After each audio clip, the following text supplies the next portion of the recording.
What is up, YouTube? This is your boy ATUM-RE coming at you, and today we are going to discuss the Diamondback DB15 in 300 Blackout. I've had this gun on a few videos, never really sat down and discussed it, and today this is going to be my feature review. So we're going to sit down and we're going to go in. Stand by. What is up, YouTube? This is your boy ATUM-RE coming back at you with another banger, and today we're going to talk about the DB15 300 Blackout by Diamondback. This is a gun, like I told you in the introduction, is something that's been in my video quite a few times, but I don't think I've ever really sat down and talked about it and did an official review on this AR-15. And before I go in, I want to tell you guys to, like always, make sure you like, comment, subscribe, and click on that notification bell so you can get all of my up and coming videos. Alright, so let's go in. Alright, so again, the story of me buying this gun again is that I was actually in the market for a rifle. I was actually looking for something in 223-556. Bought this gun back in March, kind of during the pandemic. And unfortunately, the only thing I could find was 300 Blackout. So let's just kind of go into the description of the gun, and then we'll come back. All right, YouTube is a closer look at the Diamondback DB15 300 Blackout. Again, it's chambered in 300 AAC Blackout. This is not a California compliance version, so I am allowed to have 30 rounds in the state of Georgia. So this comes with one 30-round mag. It's going to be in polymer Magpul. And the barrel length is going to be 16 inches, which is really not ideal. You really want a pistol grip since this is a slower moving round, but we learn as we go. The finish is going to be flat, dark earth FDE. And the position of the stock is actually going to be a 6-position Rogers Super Stock, okay? It doesn't come with an optic. I end up buying the Smart optic, and I'll go in a little bit on the optic here shortly. And it's going to weigh about 6.65 pounds. It is going to be a semi-automatic rifle, and its overall length is going to be about 36 inches, so pretty lengthy. And that's pretty much it. It's going to be a center fire rifle, and it's a nice rifle. I enjoy it, but let's go back down to the round table and discuss it a little bit more. All right, guys. So my impression after having this weapon for the last 5 months is that it's pretty decent. It's not, like I said, this is not a super expensive AR-15. I think these are retail around $649 the last time I looked. And actually, at the time, I got it cheaper. And I have this little clip-on Olight on here. Probably get a more expensive tactical light and sooner or not later. But I don't use this very much. I know that 300 Blackout is a round that was meant to be Ren suppressed.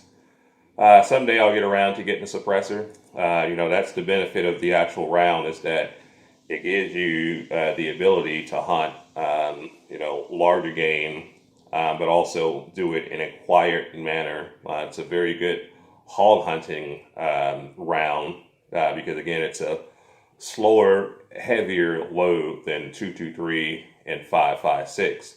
The ballistics, from what I've seen on the internet, I'm not a guru on ballistics, but from what I've seen on the internet is that the ballistics come pretty close to 7.62 by 3.9, okay, which is pretty good. You can run it both subsonic and supersonic suppressed. Again, it's a pretty quiet round. Even when you run it without the suppressor, it's a noticeable difference in the sound of 223 versus 556 versus the 300 Blackout. It's a much quieter round all the way around. The round is expensive. That's the drawback of it. It's pretty expensive, and it's not as hard to find. More and more manufacturers are coming on board. It's becoming more popular. But it is not a round that's, practical, and probably not a round that I would recommend to someone for their very first AR. So don't do what I did. But like I said, I enjoyed around. I enjoy shooting it, but would love to run it suppressed someday. I've had no issues with it, so I've had no jams or anything like that. Kept it clean. But again, it's a Diamondback. It's a company out of Florida, believe it or not. So it's American made. The things that I would add would probably be obviously going to add some iron sights to it, so both front and back.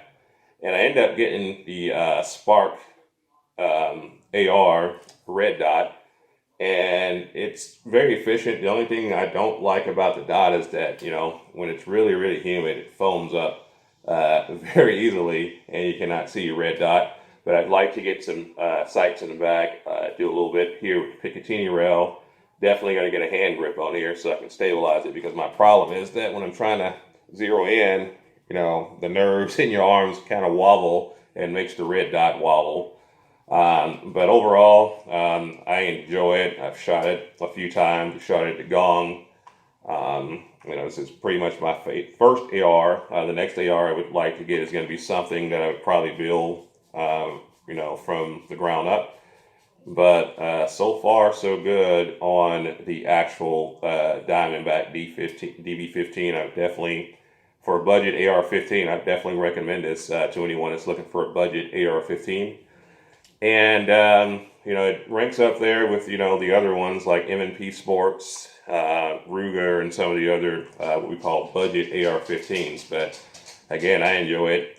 This is my, again, very first AR-15, so plan on getting more bills in different calibers, though. I don't know if I want to do 308 or 223, 5.56. I know people say, well, it's the round that you can find, the most, but I try to get the rounds that I like the best. And 300 Blackout, I actually like the round, but I would like to maximize it by someday getting a suppressor for this, and probably doing more builds and probably a pistol.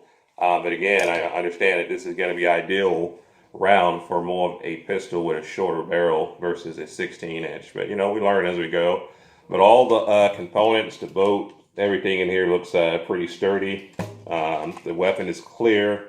Take the mag out to please some of you, safety cops that be on the internet, but it's totally clear. But I would like to get a better charging handle. I got big hands. And like I said, I'd like to get some sights on both front and back, and possibly, get a, long distance optic, because, somewhere down the road, I would like to actually get into hunting, believe it or not. So, let's take a look at some of the loads that I use for it, and then we'll finish out the rest of the video. Just want to show you a little bit of the loads that I'm using right now, and we'll be back. All right, guys, here are a few of the loads that we're using. This is some Cellier and Balat ammunition, and this is going to be some full metal jacket, and it's going to run around 200 grains. So this is going to be subsonic, and it's pretty much going to be the same 2 boxes of full metal jacket. And I have some of this Winchester 300 Blackout, 150 grain. We're going to open them up here so you guys can see the difference of the actual loads. But this is some Deer Season XP, so it's supposed to be a good hunting round. And I also have some of this Hornady, and this Hornady is going to be 125 grain, and it's going to be hollow point. So we're going to go ahead and open up the boxes and let you guys take a look and see what the different rounds look like side by side. All right, guys, this is what the rounds are going to look like out of the box. Keep a steady hand, but this is the Winchester. You can see it's a black tip. So that's going to be a very, let me try to zoom in a little bit on there. So that's a black tip. And then we got the Hornady, which is going to be a hollow point. If you can see it straight up, you'll see that the actual middle is going to be hollow. And the Cellier and Balat is just going to be a basic full metal jacket. So again, those are what the actual loads look like here. So we'll go back over one more time. Black tip, hollow point, and you have your full metal jacket here. Okay. All right, guys. Now that we're back, we're going to sit here and talk about the Spark AR Red Dot for just a little bit here. I purchased this about 3 months ago. Like I said, it's relatively good. It's advertised as fog proof. I would disagree with that. During humid conditions, it definitely fogs up. It's waterproof performance, so That's a good thing about it. It's effective. The red dot is very, very doable. Even in the daytime, I can get it if you zero it in the correct way.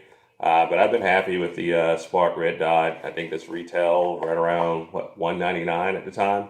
I wanted to get a decent one. Didn't want to go super cheap or super high either. Pretty lightweight. I actually like it. It zeroes in pretty good on the gun, and we've shot it a few times. And again, I had an issue with it because I need a foregrip so that my hand won't wobble and the red dot will actually stay on point. But overall, the DB15 300 Blackout by Diamondback, it's been really good for me, and I would definitely recommend this to someone that's looking for a budget AR, not looking to spend a whole lot of money, something that can protect a home.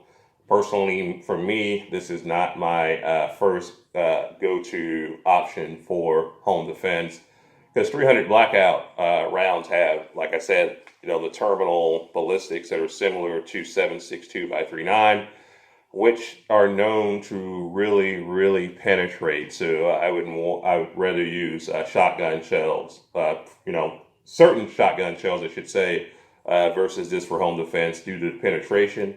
But if you're someone that lives in the country, by all means, go for it, because this will definitely knock down a human, definitely knock down hogs, and someday I would like to take this out hog hunting. But that's pretty much all that I have regarding the DB15. I don't know a whole lot about AR-15, so that's why I didn't get too technical. But I enjoy it. You guys can see me in the next video. 2-way up, and we're out.